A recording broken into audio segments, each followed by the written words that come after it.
Hello, my fellow travelers. I'm Mr. Class, and in this lesson, I will be talking about travel. Not just vacations or weekend getaways, but travel as a concept. Because behind every flight, every hotel check-in, and every wrong turn in a foreign city is something bigger and oftentimes magical. You don't need to be rich or fearless or fluent in 5 languages to travel. You just need curiosity and maybe a little bit of planning. So let's dive in and explore the open road or the open skies. Chapter 1: Why We Travel. People have been traveling forever. Some traveled to conquer, others to trade, some just to see what was beyond the next hill. Today, we travel for different reasons. Maybe to relax, maybe to escape, maybe to find something we didn't know we were looking for. You might take a trip to rest, lie on a beach, sip something cold, and finally ignore your email inbox. Or maybe you're hungry for new cultures, new perspectives. There's something truly special about stepping into a place where the street signs look different, the smells from the kitchen are unfamiliar, and suddenly you're not in control anymore. And that's a good thing, because travel, at its best, humbles you and brings surprises. It pulls you out of the center of your own little world and amazes you with new experiences. Chapter 2: Planning the Journey. Of course, before you go anywhere, there's the planning part. And yes, planning can feel like a chore, but it's also where the trip begins. First, you need to choose your destination. And I don't just mean pick a country.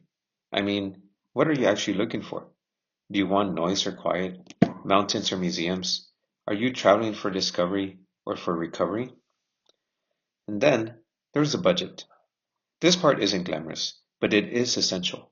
You don't need to be rich to travel, but you do need to be realistic. Flights, accommodations, transportation, food, unexpected surprises, they all add up. Know your number and build around it. And don't forget the paperwork. If you're going abroad, check your passport. Is it valid? Does the country require a visa? Some destinations require vaccines or travel insurance. These aren't exciting steps, but they are necessary ones. And when it comes to booking flights and lodging, don't just go with the first shiny deal. A little research, reading reviews, comparing dates, even checking public transport options can really make the difference between a smooth trip and a stressful one. Chapter 3: The Art of Packing. Packing is one of those things that seems simple. That is, until you overdo it. And everyone does so at some point in time, if not every time. Haha.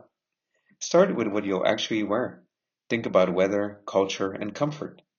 That shirt that you love but never wear at home, you probably won't wear it abroad either, so don't bother packing it.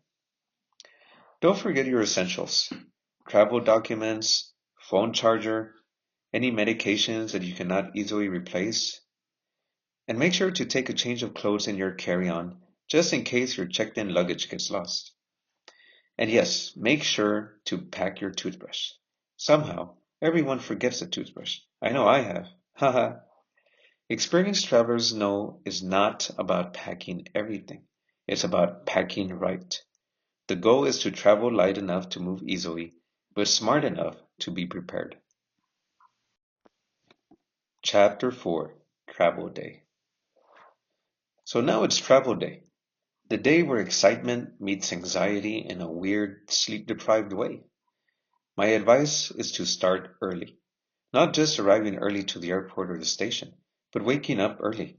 Give yourself time. Travel is one of those moments in life where time is all about peace of mind. Dress for comfort. Bring your own snacks. Download music, podcasts, movies, and shows. The journey is part of the trip, so treat it like one. Smile at the gate agent. Stretch your legs. Accept delays as part of the adventure.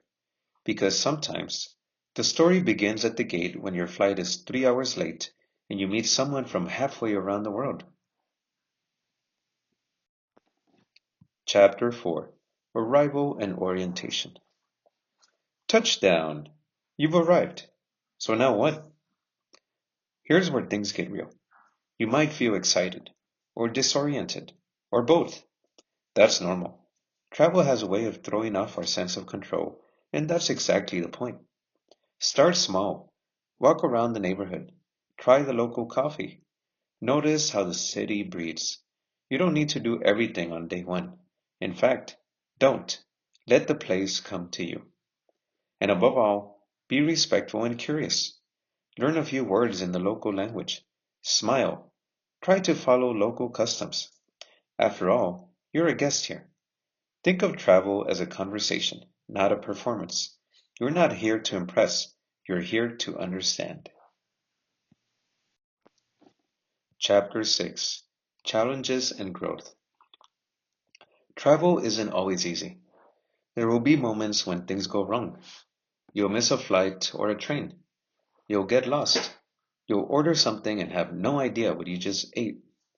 But here's the secret: those are the moments you'll remember. Not because they were perfect, but because they taught you something. And they'll make you laugh one day when you look back at them. Travel teaches patience, humility, and flexibility. It reminds you that the world is big, and so are you. If you're open to it, travel will change you. It will make you braver, kinder, more curious. You'll start to realize that different doesn't mean wrong. It really just means different. And that's a powerful thing. Well, it looks like we've reached our destination. Haha. A few final words. Whether you're packing for Paris or planning a road trip to the next state over, travel doesn't have to be extravagant. It just has to be intentional and experienced as a journey. So go somewhere new. Let it teach you. Let it surprise you. Let it show you something about the world and something about yourself that you didn't know. And don't forget the toothbrush. Haha. Thanks a lot for watching. Like, subscribe, and check out other videos on our channel. As for me, I'm off for a vacation now. See you next time.